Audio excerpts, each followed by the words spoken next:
You ever watch an animated character and just completely forget you're looking at a bunch of pixels? You feel their joy, their sadness, their struggle, like they're right there with you. How does that even happen? How do animators take these static images and breathe life into them, creating beings that feel, well, alive? That's the magic we're going to unpack today, the art and the science behind the illusion of life. So, here's our roadmap. We're going to start in a really weird place called the Creepy Valley, which is where animation can go horribly wrong. Then, we'll get into the secret sauce of Disney's pioneers, their foundational rules. After that, we'll learn to decode the silent language of the body, find out why every great animator is secretly an actor. And finally, we'll hunt for that elusive, magical quality that makes a character truly connect with us: appeal. All right, first stop, the Creepy Valley. This is where we get into the science of that weird, uncomfortable feeling we get when something looks almost, but not quite, human. Let's start with the feeling I bet you've had.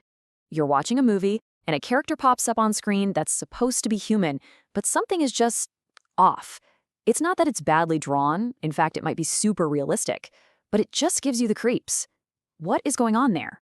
Well, that creepy feeling, it's not just in your head. Actually, it's all in your head. And it's a measurable storm in your brain. Take a look at these 3 MRI scans. The one on top is the brain's reaction to a clear robot.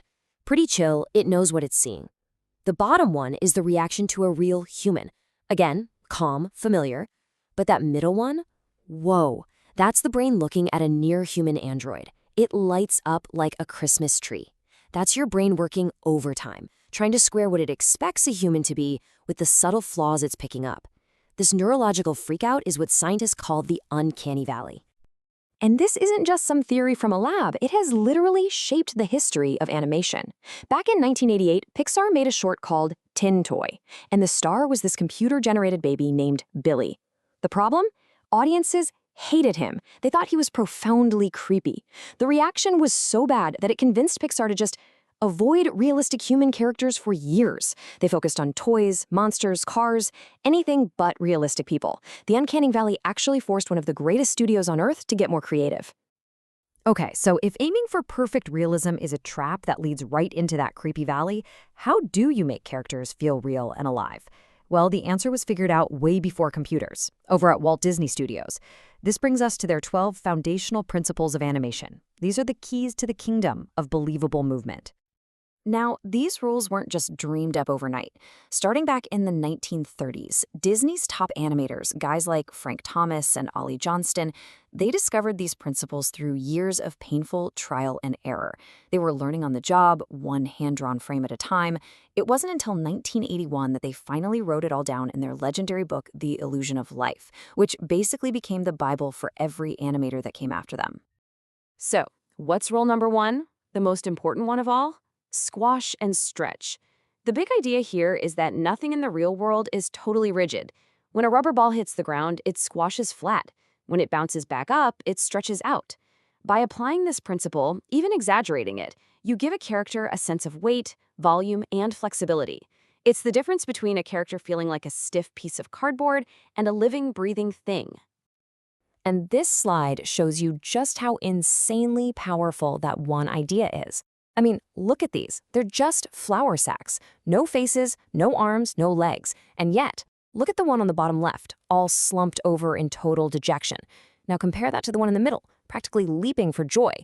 Just by squashing and stretching their shape, the animator is showing us a huge range of complex emotions. The personality isn't in the drawing itself, it's in the movement. And this quote about another principle, timing, just drives that point home. It reveals this profound truth. A character's personality is defined by how they move. The speed of their actions is basically a window into their soul. A character with fast, jerky movements feels nervous or excited. One with slow, smooth motions feels calm and relaxed.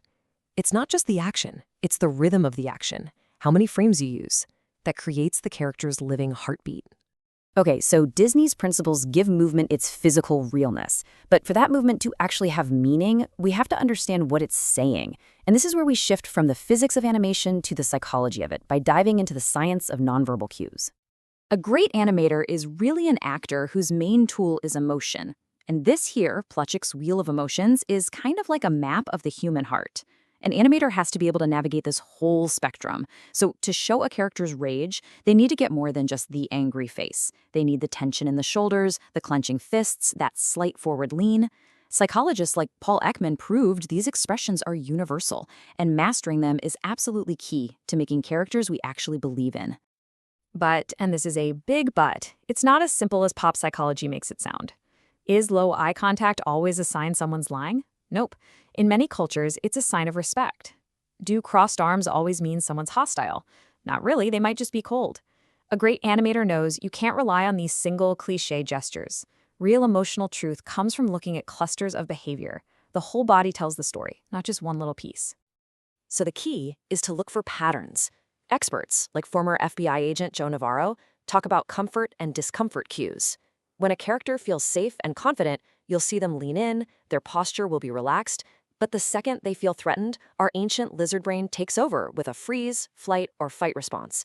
They might go totally still, or unconsciously put an object between themselves and the threat, or just create distance. These are the subtle, authentic cues an animator uses to show us what a character is really feeling deep down. And this brings us to a really fundamental truth. To understand movement and emotion on this deep a level, an animator can't just be a technician clicking a mouse. They have to be a performer. The soul of the character comes directly from the soul of the artist. To really get what it means for an animator to be an actor, we have to look to this legendary theater teacher, Jacques Lecoq. This diagram maps out the whole 2-year journey his students went on.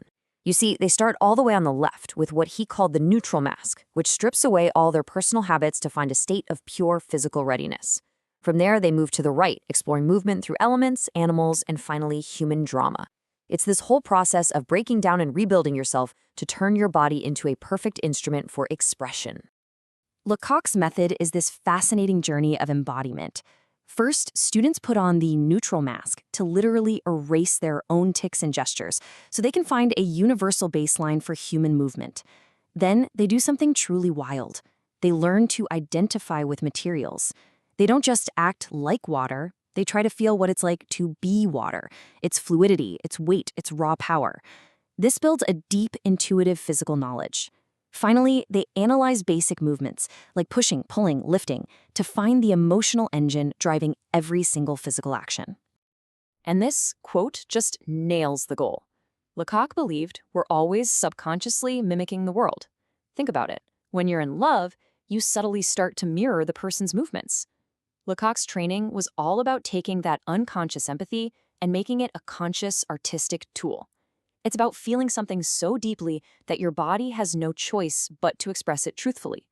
And that is exactly what great animators do. They empathize with their character and let that feeling flow right out of them. So, let's bring it all home. How do all these ideas, avoiding the uncanny valley, using Disney's principles, becoming an actor, fit into our modern digital world? It all comes down to the quest for one final, crucial principle: appeal. Just take a look at Rango here. He is miles away from photorealistic. His head's lopsided, his body has weird proportions, and yet he feels incredibly alive. This is appeal. The director Gore Verbinski was obsessed with capturing imperfection. He wanted things to feel dirty and grimy and fuzzy. See, appeal isn't about creating a perfectly beautiful character. It's about creating a charismatic and believable one. The life is in the flaws. But here's the paradox. Even though perfect realism is creepy, our brains are still deeply drawn to certain patterns, especially symmetry. So why do we find symmetrical designs so pleasing, even in a stylized, imperfect character like Rango? The answer isn't an art class, it's in biology. It turns out our brains evolved over millennia to use symmetry as a shortcut, a quick signal of health and good genes. A symmetrical face or body suggests that an organism grew up healthy, without disease or genetic problems. It's a primal, hardwired indicator of a good mate or a strong ally. So when an animator creates a character with a pleasing, balanced design, even if it's stylized, they are tapping into a deep, evolutionary preference. That's the science behind appeal. And this frames the central struggle for every modern animator.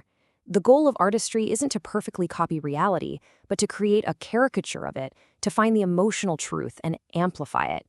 The goal of technology, on the other hand, is often perfect simulation and accuracy. As the legendary film editor Walter Murch argued, things like 3D film, in their quest for perfect realism, can actually break the spell, making you more aware of the tech and pulling you out of the story. Which leaves us with one big final question. As our technology gets closer and closer to being able to create a perfect copy of the real world, what happens to the role of the artist?